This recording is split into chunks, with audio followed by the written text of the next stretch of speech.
നമുക്ക് വല്ല നേതാക്കന്മാരെ കൊണ്ടും പറയിപ്പിച്ചാലോ? ഞാൻ ആരുടെ കാല് വേണമെങ്കിലും പിടിക്കാം. എനിക്ക് എന്റെ മക്കളെ തിരിച്ചു കിട്ടിയാൽ മതിയായിരുന്നു. അങ്ങേക്ക് മക്കളുള്ളതല്ലേ? ഞങ്ങളുടെ സങ്കടം എന്താണെന്ന് ഞാൻ പറഞ്ഞറിയിക്കേണ്ടതില്ല. ജാമ്യം എടുത്തുകൊണ്ടോ ശുപാർശ കൊണ്ടോ അവർ നിങ്ങളുടെ ഈ പ്രസ്ഥാനം വിടുമെന്ന് എനിക്ക് തോന്നുന്നില്ല. ദയവ് ചെയ്ത് അവരെ എന്റെ മക്കളായിട്ട് തന്നെ എനിക്ക് തിരിച്ചു തരണം. അനന്തന്റെ അച്ഛന്റെ വേദന ഞാൻ മനസ്സിലാക്കുന്നു. മകളുടെ അവസ്ഥയിൽ മനം പൊട്ടിക്കരയുന്ന അവരുടെ അമ്മയെ ഞാൻ മനസ്സിലാക്കുന്നു. അച്ഛനമ്മമാരുടെ വേദനയുടെ പ്രതീകങ്ങളായിട്ടുള്ള ഒറ്റ ആളെയും ഞങ്ങൾക്കിതിൽ വേണ്ട. സമൂഹത്തിന്റെ സുഖത്തിൽ കുടുംബത്തെ ദുഃഖിപ്പിക്കുന്ന പ്രത്യയശാസ്ത്രമല്ല ഞങ്ങളുടേത്. നിങ്ങൾ നിങ്ങളെ സന്താനമെന്നോ ഞങ്ങൾ ഞങ്ങളെ സഖാവെന്നോ പറയുന്ന ഈ വ്യക്തികളെ കുറിച്ച് നിങ്ങൾ ഭയപ്പെടണ്ട. അവർക്ക് വേണ്ടത് ഞാൻ ചെയ്തിരിക്കും. ദൈവം അങ്ങേ അനുഗ്രഹിക്കട്ടെ. നിങ്ങൾ ധൈര്യമായിട്ട് പോയിക്കൊള്ളൂ. അല്ല, അങ്ങ് എന്താ അയാളോട് പറഞ്ഞത്? പാർട്ടി അംഗങ്ങളെ തിരിച്ചു കൊടുത്താൽ നമ്മളെ ശക്തി പറയില്ല സഖാവേ.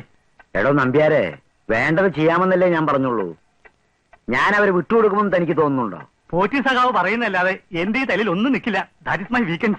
എങ്കിൽ പഠിച്ചോളൂ.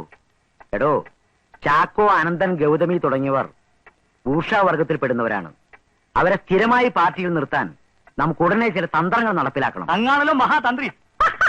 ഇളിക്കാതെ പറയുന്നത് ശ്രദ്ധിക്കണം. ചാക്കോ ക്രിസ്ത്യാനി, അനന്തനും ഗൗതമിയും പിന്നോക്ക ഹിന്ദുക്കൾ. ഒറ്റ പ്രയോഗത്തിന് നമുക്ക് ലഭിക്കേണ്ടത് ഇരട്ട ഫലങ്ങളായിരിക്കണം. നമ്മുടെ കൊടിയുടെ നിറം എന്താ? ചുവപ്പ്. ചുവപ്പെന്ന ചോര. ചോര കൊണ്ട് വേണം നമുക്ക് പാർട്ടിയുടെ അടിത്തറ ഉറപ്പിക്കാൻ. അടുത്ത ആഴ്ച വയലാർ രക്തസാക്ഷി ദിനമല്ലേ?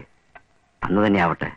അന്ന് ജയിലിനുള്ളിൽ ചെങ്കൊടി പാറണം. അയ്യോ, ജയിലിൽ ചെങ്കൊടി വെക്കാനോ?